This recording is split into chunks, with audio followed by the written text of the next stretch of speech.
Tonight on Nova, the Russian right stuff.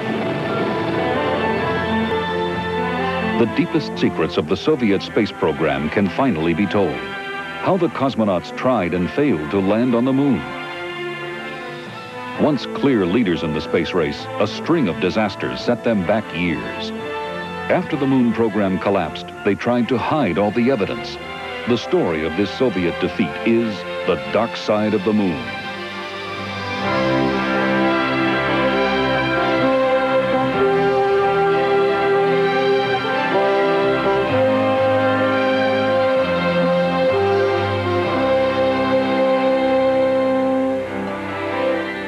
Funding for NOVA is provided by the Johnson & Johnson family of companies, supplying health care products worldwide. And Lockheed, a bold new force in systems engineering, management, and technology services for defense, space, and industry. Major funding for NOVA is provided by the financial support of viewers like you. I believe that this nation should commit itself to achieving the goal, before this decade is out, of landing a man on the moon and returning him safely to the Earth. No single space project in this period will be more impressive to mankind or more important for the long-range exploration of space, and none will be so difficult or expensive to accomplish. When President Kennedy laid down this challenge, the Soviet Union already had secret plans to land a man on the moon. They spent billions of rubles on this race. Yet for over 2 decades, they pretended their program did not exist. It is the biggest cover-up in the history of space travel.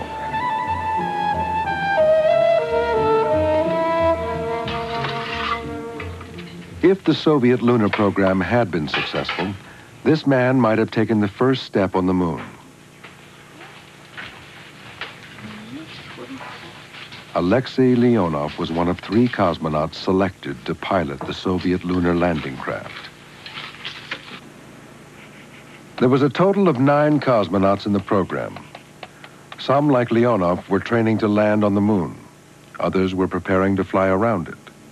They were not allowed to discuss these plans outside their closed group. Until recently, it has remained a forbidden subject. Today, for the first time, General Leonov agreed to describe his secret mission.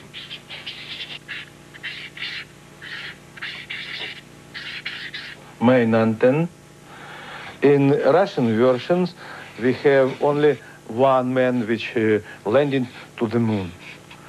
And step лестница. This is a position cosmonaut. He can see through this window and select place for landing on the moon. He had about 25 seconds for selecting.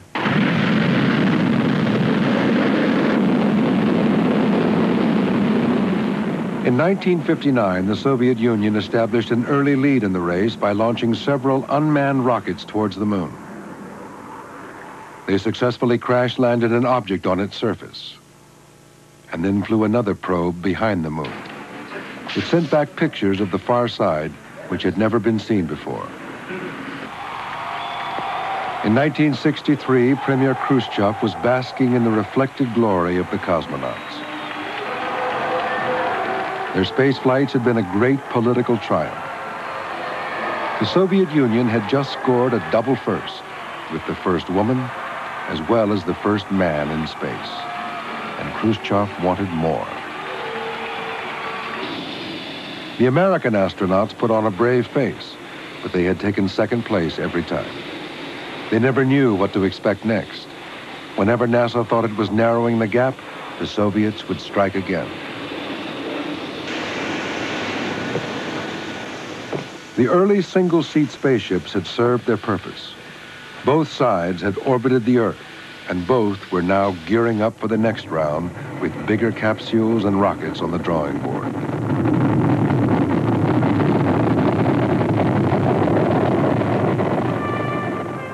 Korolev, the chief designer behind the Soviet space program, was now developing his strategy to put a man on the moon. A new giant rocket would have to be built, big enough to carry a lander and command module to the moon. Korolev would have to fight great battles over the design of this rocket and what fuel it should use.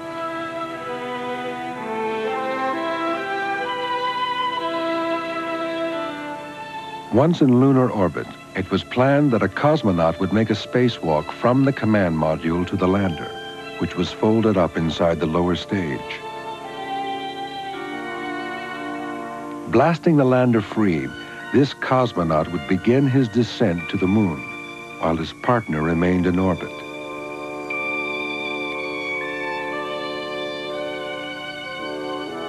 The Soviets knew it would be safer to land 2 men, as the Americans were planning to do.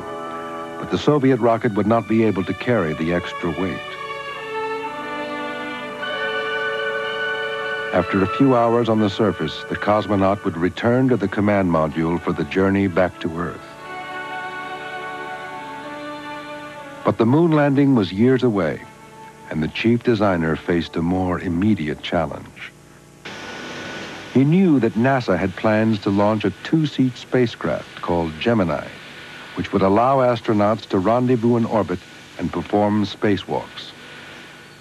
Korolev had a 3-man spaceship on the drawing board. This craft, called Soyuz, was a brilliantly adaptable design, which could be used for the moon missions and link-ups in space. But it would not be ready in time to beat Gemini. To satisfy Khrushchev's demands, Korolev hatched a desperate plan. To convert the old single-seat Vostok, which had taken Gagarin and the other cosmonauts to space, into a 3-seater. Many of the engineers rebelled because safety would have to be sacrificed in order to stay ahead of the Americans.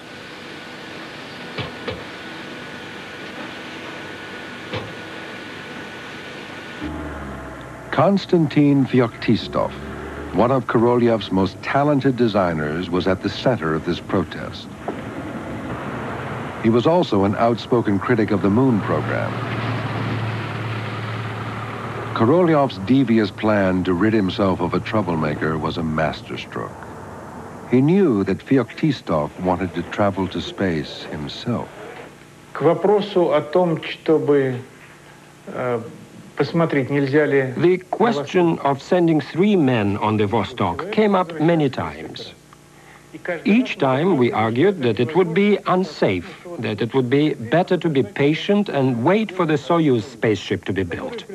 This craft would take 2 or 3 people and would have sophisticated safety systems. In the end, of course, he got his way. In February 1964, he outwitted us. He said that if we could build a ship based on the Vostok design, which would carry 3 people, then one of those places would be offered to an engineer. Well, this was a very seductive offer. And a few days later, we produced some rough sketches. Our first ideas were accepted. We unveiled our plans for this new ship in March or April. It became known as the Voskhod. To adapt the old Vostok, the ejection seat and control systems had to be removed. 3 seats were then installed. It would be too cramped for spacesuits. Tracksuits would have to do. In an emergency, escape would be impossible. As for safety, I would say it was totally ignored. Well, why was that? I wish I knew. Are you saying the flight wasn't safe? It was far from safe. Even though he knew the risks better than anyone else, Feoktistov donned his flying helmet to become the first engineer to venture into space. On October 12, 1964, the intrepid three-man crews squeezed into the pod and were ready for blastoff.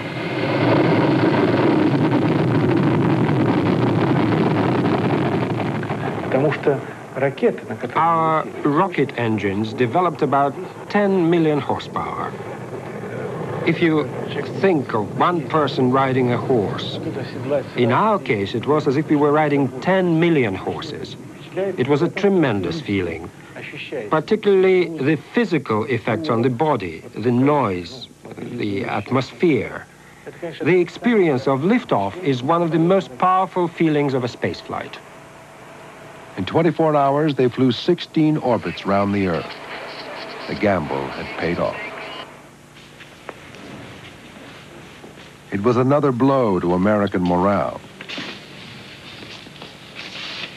James Oberg, a NASA mission controller and Soviet space analyst, recalls how easy it was to jump to the wrong conclusions. Now, the 3 men in the capsule was another major Soviet success, a major space spectacular. And at the time, Western observers didn't appreciate how much of a sham it really was. To them, it was an Apollo-type mission flown before even our first Gemini flight. It was very depressing and very successful from the Soviet propaganda point of view. Only those inside the Soviet Design Bureau knew the truth. The program made no contribution whatsoever to the further development of space research. It was simply a waste of time. Sending 3 people into space together was done purely for prestige. On the day the 3 cosmonauts returned from space, Brezhnev ousted Khrushchev. This political change would have a profound effect on the future of the space program. Different design chiefs lobbied for power, and destructive arguments about the design of the moon rocket intensified.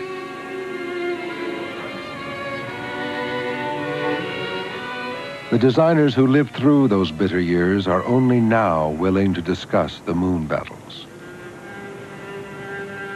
Korolyov's deputy, Vasily Mishin, would be destroyed by these rivalries. He has pictures of the secret N1 moon rocket, which are still classified, but he did agree to draw it instead. It was a heavy 3-stage rocket. It had 30 engines, each developing 150 tons of thrust. It would carry payloads of up to 92 to 95 tons. So it was clear that we wouldn't be able to send 3 people up.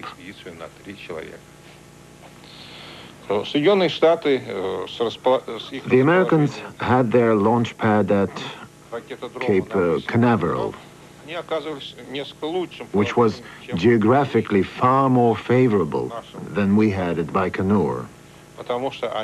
Because of the rotation of the Earth, when they launched towards the east, their rockets developed greater speed than ours.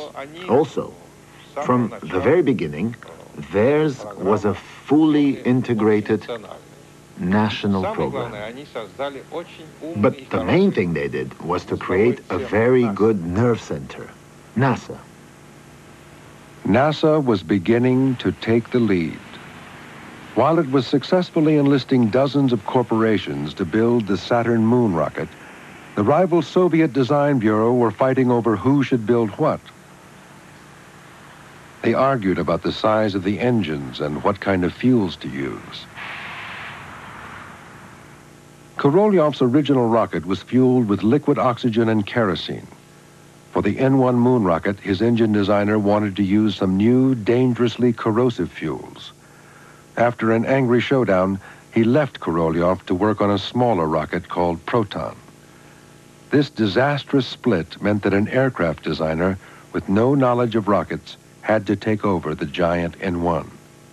It was a plumber's nightmare with miles of piping feeding its 30 engines.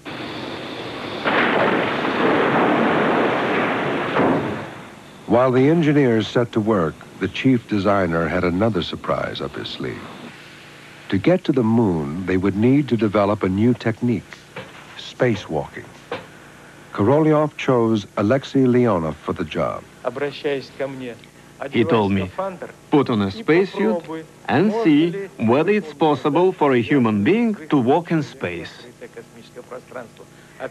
Earlier, he said the famous words, just as a sailor on board an ocean liner must know how to swim, so a cosmonaut on a spaceship must know how to swim in open space. For the cosmonaut to leave the ship, they designed a flexible airlock, which looked rather like a shower curtain. Voskhod 2 was similar to Voskhod 1, except it only had 2 seats in order to accommodate spacesuits and to give the spacewalker enough room to maneuver into the airlock. Once inside, he would shut the inner hatch and open the outer. It was ingenious, but not easy to use, as Leonov would discover. Climbing in and out was a struggle. The success of the moon missions depended on being able to perform a spacewalk with a self-contained air supply. The first time I put on a spacesuit, I couldn't breathe, I couldn't move. There were many problems that had to be resolved. Problems with the airlock, which had to be compact, but also easy to use. Then the problems with the spacesuit and the life support system. This backpack weighed 36 kilos. The air pressure inside was 300 atmospheres. 300 atmospheres. Yet, you had to be able to carry it like a normal backpack. It was March the 18th. It was snowing that morning at the Cosmodrome, which was unusual for Kazakhstan. We put on our spacesuits and went out to the rocket. Sergei Pavlovich came up to me, shook my hand, and said he hoped everything would go according to plan, and wished me a sunny wind.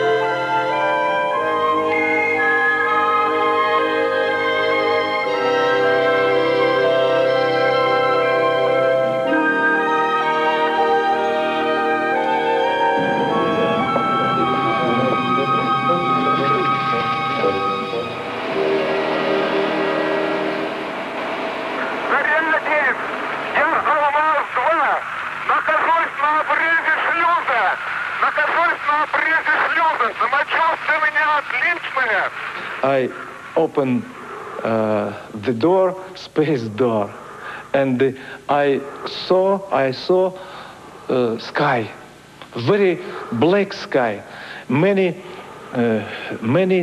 stars, blue stars, big stars, very brightly sun, very quiet, очень тихо. Было очень тихо. I heard my heart and дыхание and breathing.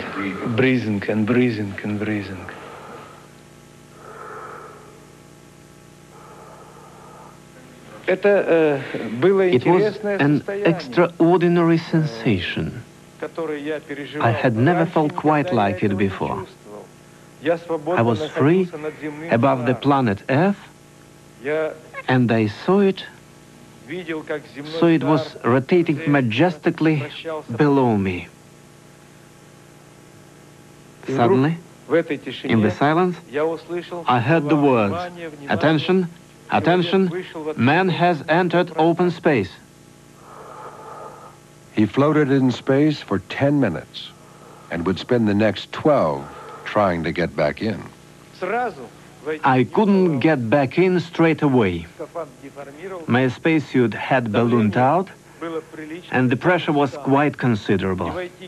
I was tired and couldn't go in feet first, as I had been taught to do. But using a valve down here, I decreased, where is the valve here? I decreased the pressure to just under 0.27 atmospheres. Then I felt freer and I could move about more easily. Then I pushed myself into the airlock, head first, with my arms holding the rails. Holding the rails. I had to turn myself upside down in the airlock in order to enter the ship feet first. And this was very difficult. Leonov was lucky to escape with his life. He very nearly ran out of air in his struggle to re-enter the airlock. And by releasing the pressure in his bloated spacesuit, he also risked an attack of the bends. The return to Earth was just as traumatic. The automatic navigation system failed. So, with Yuri Gagarin talking them down, they had to land the craft manually. During re-entry, the aerials burned off. The crew had no way of communicating with mission control. In fact, they were 1,000 miles off course and had to be rescued from a forest.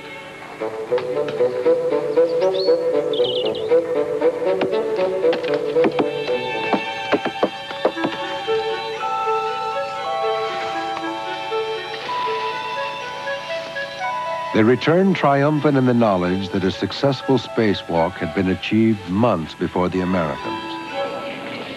Korolev welcomed back another hero of the Soviet Union, knowing how crucial this latest triumph was to the moon program. By the mid-60s, the Soviet manned lunar program was well underway. Yet in this Moscow museum, there's nothing to suggest the existence of their most ambitious space endeavor. Only the hardware from their successful unmanned lunar probes is on display. Before 1966, nobody knew what is the lunar surface like. Some scientists said that it is like stone. Some scientists said that it is very deep dust layer, maybe 3 meters. And we must design our aperture very good to all these surfaces. Georgy Grechko helped to design a bouncing probe capable of settling on any kind of lunar terrain.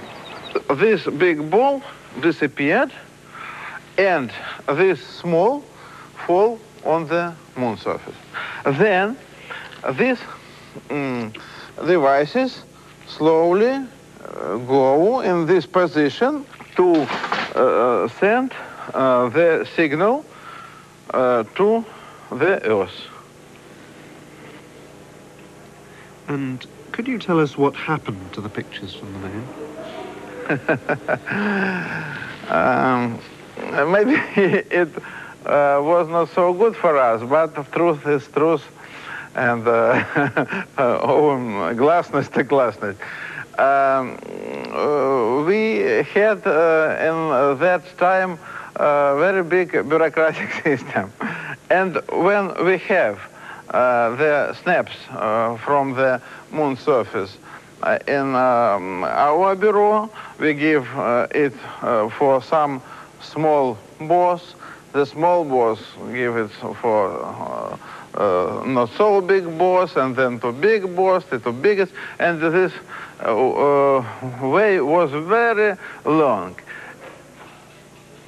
At the Jodrell Bank radio telescope in England, Sir Bernard Lovell started picking up some strange signals. Using a newspaper facsimile machine, he was able to decode the picture. So the first pictures from the moon's surface were published not in Pravda, but in the Daily Express. Korolev never saw them. He died on the operating table at the age of 59.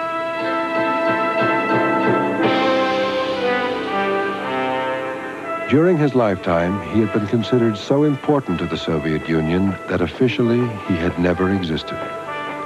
Now that he was dead, he could receive the highest accolade, burial in the Kremlin wall.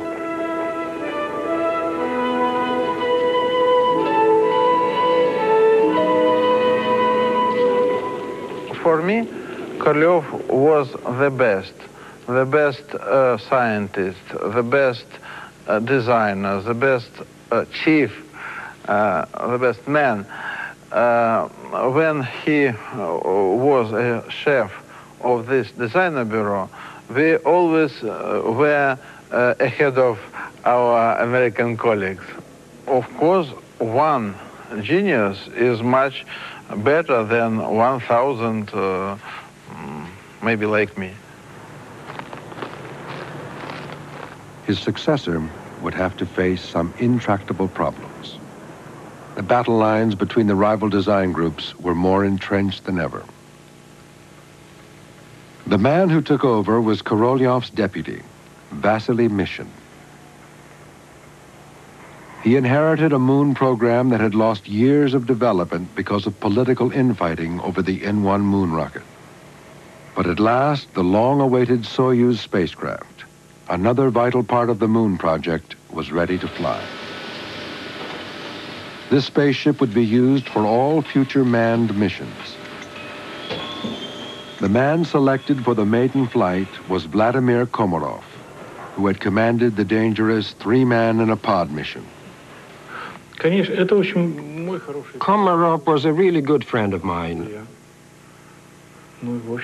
and a man I trusted totally. He had both a pilot's training and a degree in engineering. So it was only natural that he should be chosen to test this Soyuz.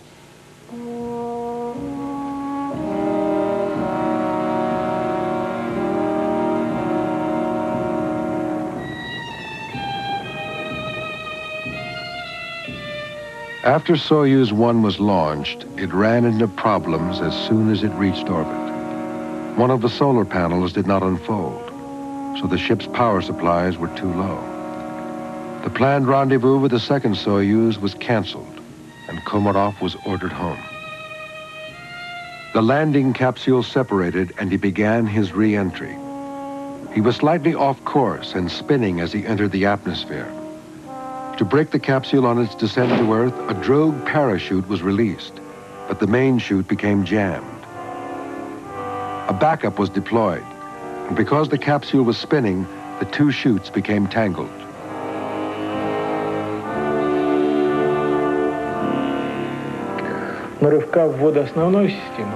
He didn't hear the main parachute burst open. He didn't feel it. He wasn't aware of the tangle.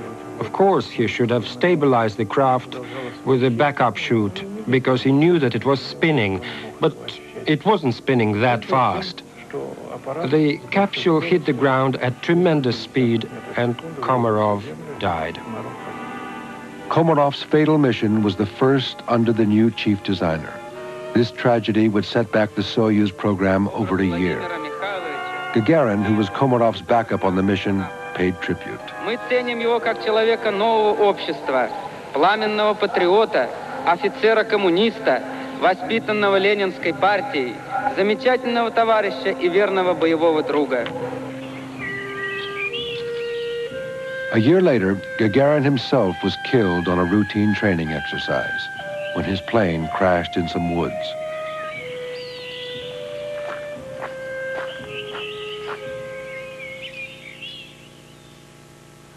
Leonov, who was an old friend of Gagarin, was asked to try to identify the shattered remains. In Moscow, there is a hotel called the Unist, where for many years Yuri Gagarin and I used to have our hair cut. There was no barber in Star City, so on Saturday we used to go there together. Yuri was in the chair, having his hair cut, and I was watching very carefully. He had very beautifully shaped head, and there was a mole on the back, of his neck. When the barber got out the razor to tidy up the back, I could see the mole, so I said, "Hey, don't cut the mole. I can see this mole."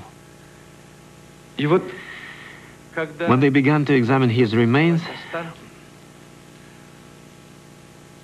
they showed me a part of Yuri Gagarin, the part of his head and neck,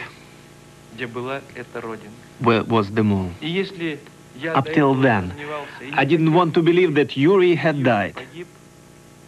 But this mole that I had seen on the day before, this spot on the beautiful, strong, young body,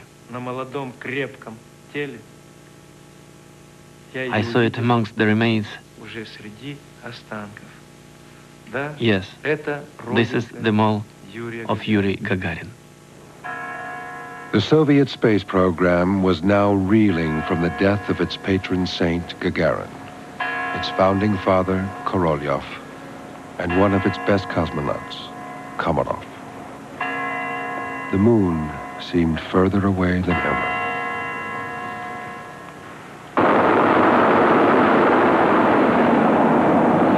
The engines are on. The Soviets knew the Americans were pulling ahead with their Apollo moon program, but NASA had little idea of what the cosmonauts were up to. Nikolai Rukavishnikov was training for a secret program which could steal back the lead. Since their medium-sized rocket Proton was ready, they could now reach lunar orbit. The mission was codenamed Zond. The Zond spacecraft were designed to orbit the moon, not to land on it. It was designed to make a flight circling the moon. They were to be manned by two people, and as we always do in the Soviet Union, before sending a man into space, we launch several unmanned flights first. The first unmanned Zond, having looped around the moon, made an unintentional splashdown in the Indian Ocean. Its navigation system had failed. But the cosmonauts were still hoping for a manned flight. Before the launches, mistakes were made. Engineers put plus instead of minus. Engine systems were wrongly aligned.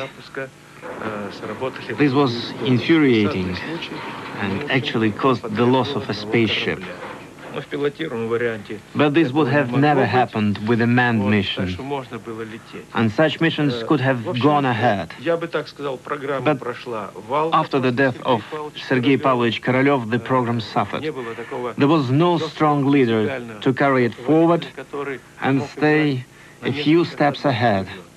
I'm sure that if Korolev hadn't died, a Soviet cosmonaut would definitely have orbited the moon in 1968.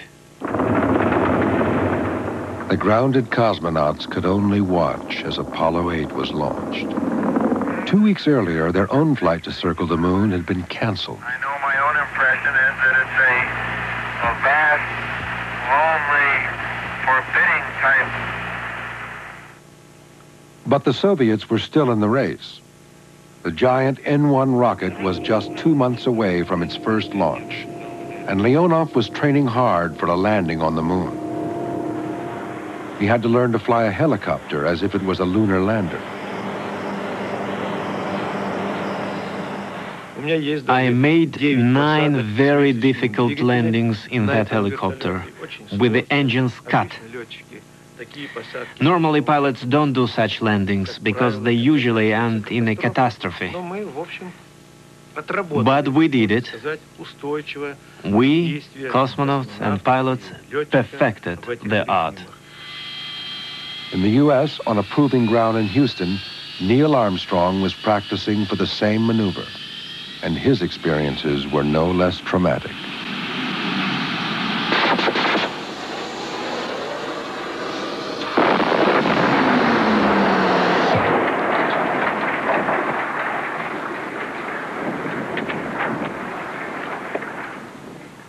In February 1969, the N-1 moon rocket had its maiden flight from this pad. 70 seconds after liftoff, it caught fire and blew up. 6 months later, on its second launch, it exploded again, this time totally destroying the launch pad. The Soviet engineers now realized they were unlikely to land a man on the moon before the Americans, so they accelerated their unmanned program. This probe, called Luna 15, was designed to bring back rock samples from the moon's surface. Apollo 11 was launched 3 days after Luna 15. The astronauts were racing a robot to the moon. All sources show the second stage is burning perfectly. 2 minutes, 51 seconds into the mission. The Soviets had one more chance to get something to the moon first, ahead of Apollo. And that was the lander here, which was supposed to bring back the samples before the astronauts could do so. They launched one of those just shortly before Apollo 11. And as it reached the moon, as Apollo was circling the moon in July of 1969, waiting for the landing spot, this was also in orbit, the Luna 15. And it descended toward the moon and crashed right here, Moria Kryzizov, the Sea of Crises, just as we were landing on the Moria Spokojstviya, right here, successful on the Sea of Tranquility, right there. Luna 15 marker, it's gone, they haven't even put it back. Okay, all flight controllers, go. Landing. Retro. Go. Fido. Go. Guidance. Go. Forward. Go. 4 forward, just into the right a little. 30. 30 seconds. 30 seconds. Forward, just 40 feet down, 2.5. Picking up some dust. Straight shadow. Contact light. Okay, engine stop. We've had shutdown. We copy you down, Eagle. It's one small step for man,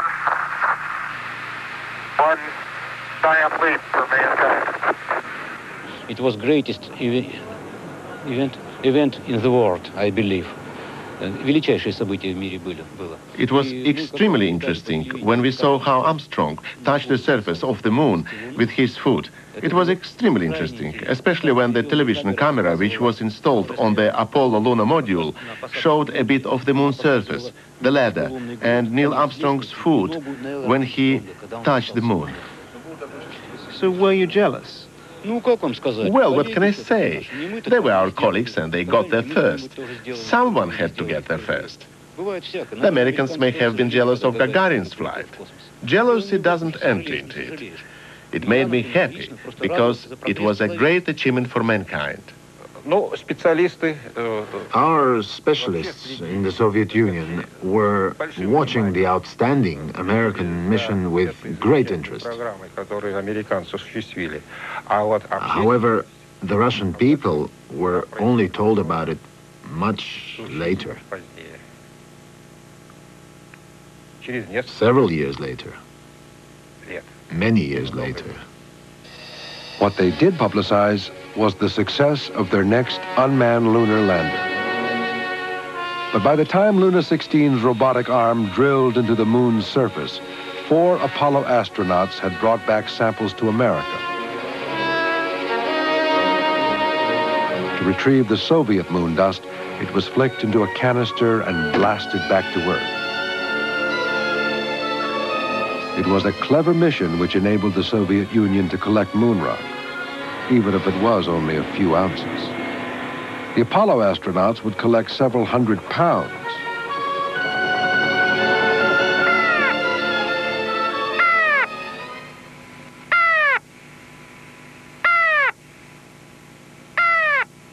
So although their precious moon dust was important scientifically, it had no propaganda value outside the Soviet Union.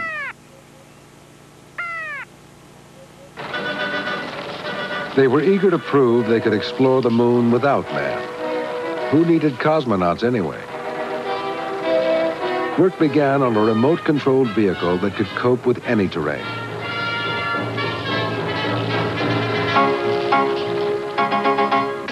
Looking rather like a Victorian perambulator, Lunicod would actually beat the American buggy to the moon. But the images from the later Apollo flights are the ones which stick. Who can forget the joyride of the century as the lunar buggy bounced over moon dunes? It's great. Oh, this is going to be some kind of different ride. Driving Lunicod was much less fun. It was controlled remotely from a lab in Moscow. Первая вперед. Nevertheless, it left the first wheel marks on the moon and trundled around for weeks, sending back thousands of pictures. It was proclaimed as a victory for unmanned space exploration.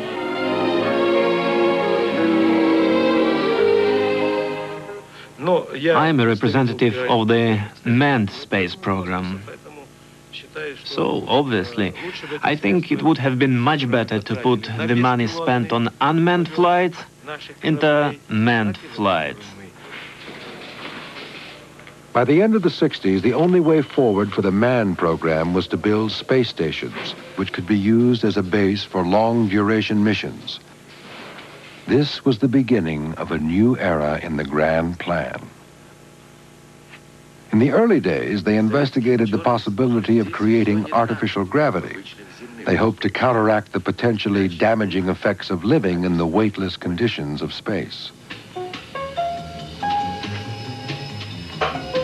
Стрела летит не прямо, а по дуге.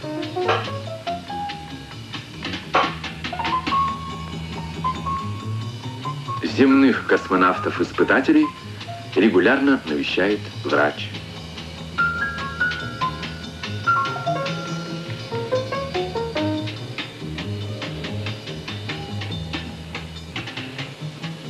Важно установить, как различные скорости вращения действуют на нервную систему человека. Artificial gravity stations remained a dream of the future. A zero-gravity station would be much easier to construct. Konstantin Feoktistov was one of the engineers who pioneered orbital space stations. He led a powerful lobby which was opposed to spending any more on the ill-fated moon project. In the 1960s, it was clear to us engineers that the most important development for manned flights would be the creation of orbital space stations. But the administration was against it.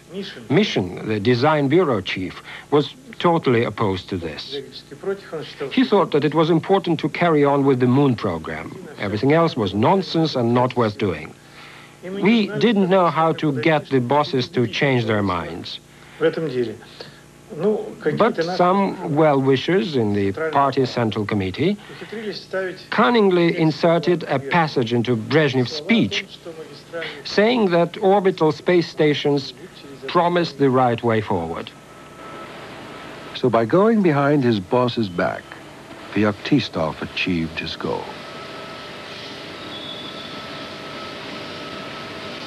The first space station was named Salyut. It was designed to dock with the Soyuz spacecraft. It was ready for launch in 1971.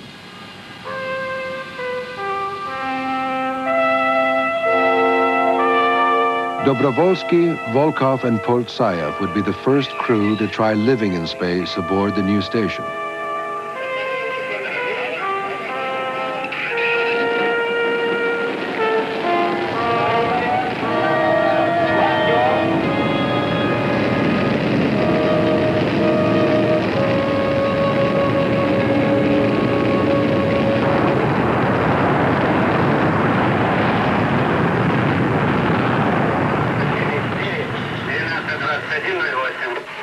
They quickly adapted to life on board the station and carried out many experiments.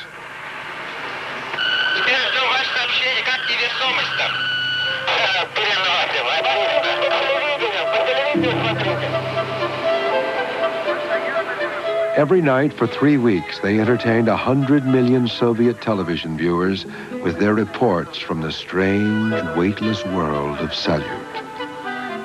Families throughout the land got to know these three men. It made the tragic end to this mission even more shocking. As they came back to Earth, all the air in their capsule drained out through a faulty valve.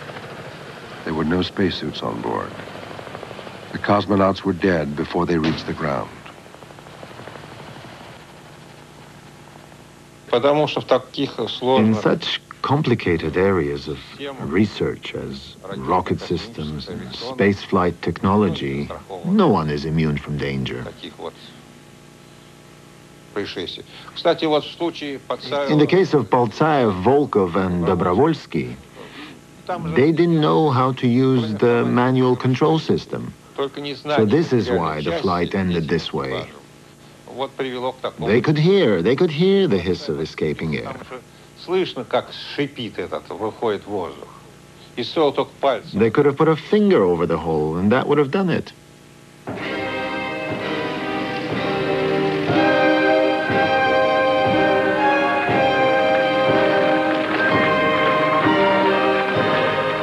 The nation was stricken with grief. But the space station program went on. Scores of cosmonauts lived aboard their stations for months at a time without further mishap. They gathered a mass of data on how weightless conditions affect the human body. At the end of 1972, the American astronauts left the moon for the last time. Ignition. Run away, Houston. Vector good. Excellent. What has never been revealed is that even after this, the Soviets planned to win back the lead by landing 3 men on the moon. Chief designer Mishin's secret plans would require 2 of the giant N-1 rockets, one for the crew and the other to carry a huge lunar lander.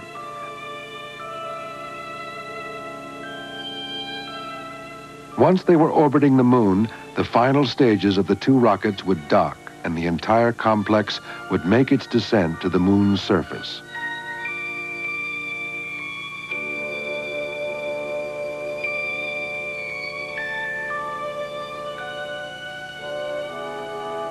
The 3 cosmonauts would live for up to a month on the moon. If this went well, there were even plans to establish a lunar base. The top stage of the rocket was powerful enough to take them directly back to Earth.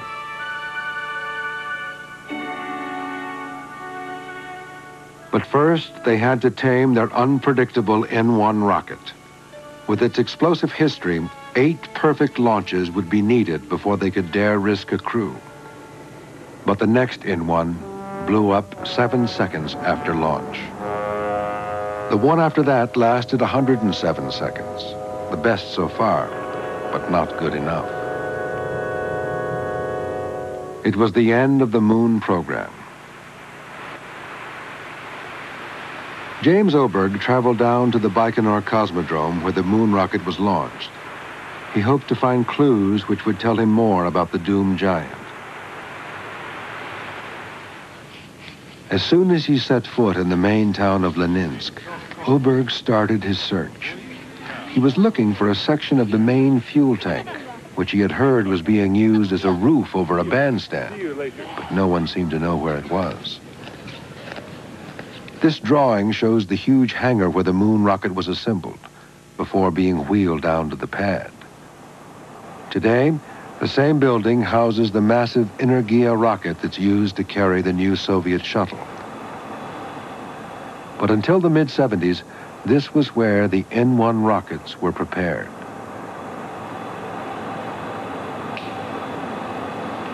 After the last one blew up, they had 6 more of them in all these halls ready for flight. At least 2 were flight ready, 4 were being assembled, and other pieces were all over this place.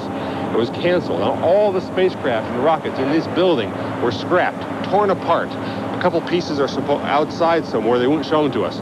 But the rest of them were all scrapped and gone. But there are ghosts here.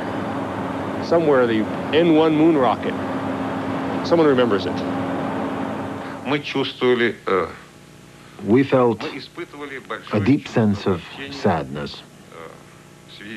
It was a colossal project to which we dedicated our best years. I was young at the time. And it was the work of a great many people. And it vanished overnight. The Americans had won. I was made the scapegoat. Mishin was fired as chief designer. Since 1974, he has been a lecturer at the Moscow Aviation Institute. For over a year, we tried to persuade the Soviet authorities to show us the relics of their moon program. They finally agreed. and we were taken to an old hangar, a kind of space junkyard. Mishin gave us a guided tour of his original lunar hardware. This was the command module which might have flown around the moon. It's modeled on the Soyuz craft and has a hatch from which a cosmonaut would walk across open space to the lunar lander.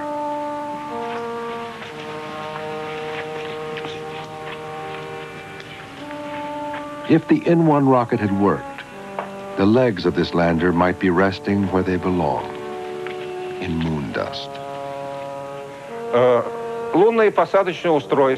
The craft would land on 4 pads like this. These would sink into the surface of the moon. These shock absorbers would cushion any shock there might be on impact. The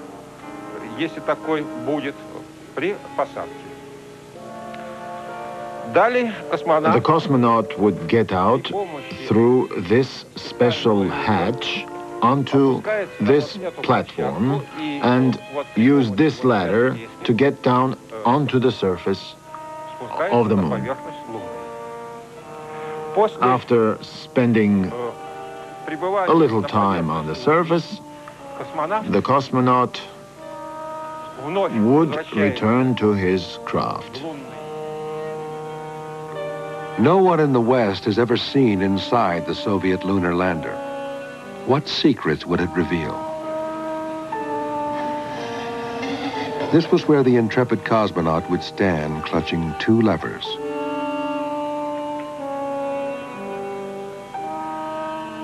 It looked more like the inside of a steam train than a spaceship. Even allowing for the Spartan appearance of Soviet hardware, these systems looked surprisingly primitive.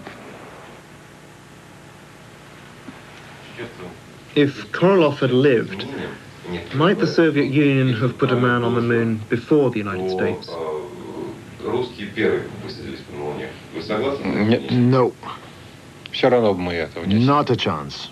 Of course, would have got further, but we wouldn't have got there before the Americans.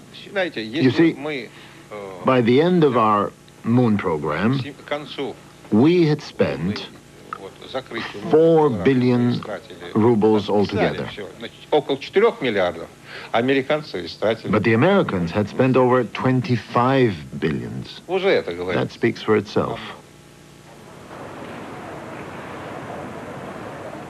Союз, Аполлон, начинаю ориентацию, Аполлон. I read you loud and clear. We have a go for docking. In 1975, the cosmonauts and astronauts who had been racing to the moon finally came together to train for a joint mission, a link-up in space. Around X-axis and X, Y, Y, there. The Apollo moon program was over, and all Soviet hopes of landing a man on the moon had been abandoned. So the Apollo-Soyuz mission was a great propaganda exercise for both sides. For the Soviet Union, it was a chance to regain some prestige. For the Americans, it used up their last Saturn rocket.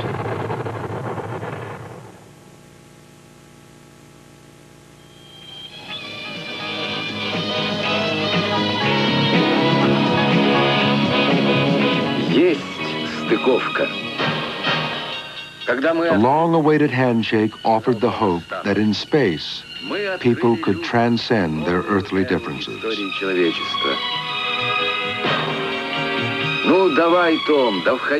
Alexei Leonov and Tom Stafford were the mission commanders. As old philosopher says, the best part of a good dinner is not what you eat, but with whom you eat. From the late 70s onwards, the Soviet Union has concentrated its efforts in an area where they established an early lead, their long-term space station program. Some cosmonauts have logged over a year in space, so in theory, they are ready for a 2-year round trip to Mars.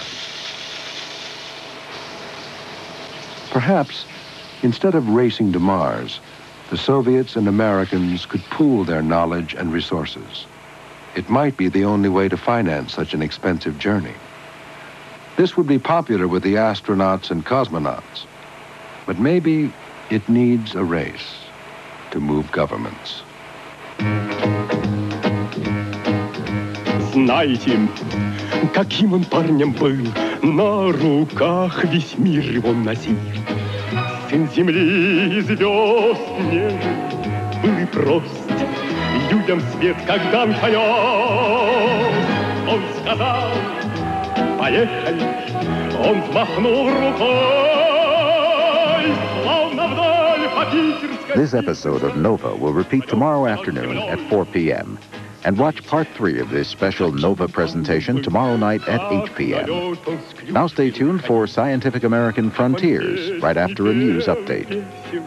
Был и смел, как азартно жить хотел. Он сказал, поехали, он взмахнул рукой, словно вдоль по питерской несется на земля.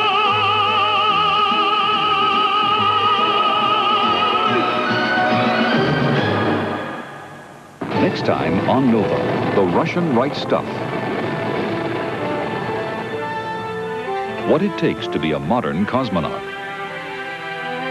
2 men. 10 years of preparation. 6 grueling months aboard the Mir space station. It's a trip that culminates in a life-threatening emergency. From their training in Star City to their return to Earth, we follow the mission.